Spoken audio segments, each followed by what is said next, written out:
नमस्कार मित्रांनो, OT5 मराठी चॅनलमध्ये ठरलं तर मग आजच्या भागाबद्दलचा रिव्ह्यू आपण बघत आहोत। तर मित्रांनो, आजचा भाग म्हणजे नात्यांच्या भावनिक गुंतागुंतीचा, रहस्यांच्या सावल्यांचा आणि मानवी स्वभावाच्या परखड दर्शनाचा अप्रतिम संगम आहे। या भागात प्रत्येक पात्र आपल्या आतल्या गोंधळाची झुंजताना दिसतं आणि त्याच वेळी मालिकेला पुढे नेणारं मोठं वळण मिळतं।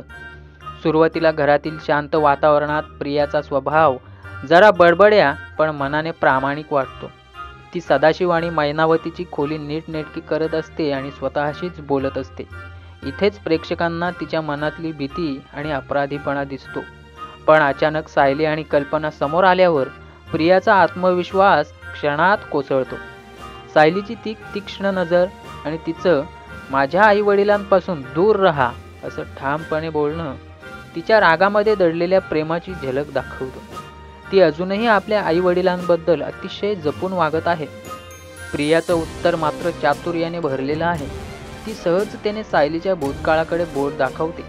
तू आश्रमात असताना देखील सगळं असंच नीट ठेवायचीस, हे वाक्य म्हणजे भावनिक धक्का। सायली आणि कल्पना या दोघींच्या डोळ्यात क्षणभर शंका, आठवण आणि विश्वास सगळं एकत्र दिसतं। इथूनच एक वेगळी नात्यांची रेषा उमटते। प्रिया काहीतरी लपवत आहे, पण ती पूर्ण वाईट नाही। तिच्या कृतींमागे कुठेतरी भावनिक ओढ आहे। जेलमध्ये वातावरण पूर्णपणे उलटतं। महिपत, शिखरे आणि कदम यांच्या कटकारस्थानाचं दृश्य म्हणजे गुन्हेगारीची थरारक झलक। महिपतचा तो थंड, भावनाशून्य चेहरा जिथं पैशाने प्रत्येक गोष्ट विकत घेता येते, अगदी माणसाचं आयुष्यही। तो कदमकडून चावी घेतो आणि एका महिला कैदीचा जीव घेण्यासाठी आतमध्ये शिरतो। या सीनमध्ये दडलेली हिंसा आणि साक्षी रेखाचं मुद्दाम तयार केलेलं भांडण हे सगळं प्रेक्षकांना श्वास रोखायला लावतं। त्या क्षणी साक्षी आणि रेखा केवळ आपले प्राण वाचवण्यासाठी गोंधळ माजवतात, पण महिपतचा थंड रक्ताने केलेला खून प्रेक्षकांच्या मनात खोल परिणाम करतो। मैनावतीचं आगमन पुन्हा हलकीशी हास्याची हवा आणतं, पण त्यातही विडंबन आहे। नुकतंच प्रियाने सायलीचं कौतुक करत म्हटलं होतं की ती खूप नीटनेटकी आहे, आणि त्याच वेळी मैनावती खोली अस्ताव्यस्त करताना दिसते। हा प्रसंग जणू नियतीचा विनोदच वाटतो। सायली आणि कल्पना अवाक होतात आणि प्रिया तर डोकं धरून बसते। मैनावतीचे संवाद हलके पण अर्थपूर्ण। कपाट शोधायला कोण जाणार हे तिचं साधेपण आणि बेफिकीर दोन्ही दाखवतं। तिच्या या सहज बोलण्यातून जीवनाकडे पाहण्याचा वेगळा दृष्टिकोन दिसतो। माणूस नेहमी सगळं व्यवस्थित ठेवायचा प्रयत्न करतो, पण खरं आयुष्य अस्थिर असतं। महिपतचा खून यशस्वी झाल्याचं दृश्य भयानक आहे। त्या महिला कैदीचा मृतदेह आणि महिपतचा साक्षीची अंगठी ठेवणं हे त्याचं पुढचं पाऊल स्पष्ट दाखवतं। तो आता साक्षीच्याच खुनाचा दोष साक्षीवर ढकलणार आहे, ही त्याची विकृत बुद्धीची खेळी आहे। घरात सायली आणि कल्पनाच्या चेहऱ्यावर आश्चर्य, प्रियाच्या मनात भीती आणि जेलमध्ये वाढणारा गोंधळ हे सर्व एकाच वेळी घडतं आणि कथानक म्हणजे मालिका ताणलेली दिसून येते, पण अतिशय रोचक अशी दिसते। पुढच्या दिवशी अर्जुन आणि सायलीचा संवाद या सगळ्या गंभीरतेत थोडी कोमलता आणतो। अर्जुनचा मित्र अर्जुन सुभेदार समोर येतो आणि इथून एक सुंदर संवाद उभा राहतो। विवाह, नाती आणि समजुतींवरचा तात्विक विचार। दोघे अर्जुन पात्र एकमेकांच्या आयुष्याचे आरसे बनतात। एक जण लग्नात तुटलेला आहे, दुसरा त्याच बंधनात सुख शोधतो आहे। टनलच्या दुसऱ्या टोकाला प्रकाश असतो, हे सायलीचं वाक्य मालिकेचं तत्वज्ञान सांगून जातं।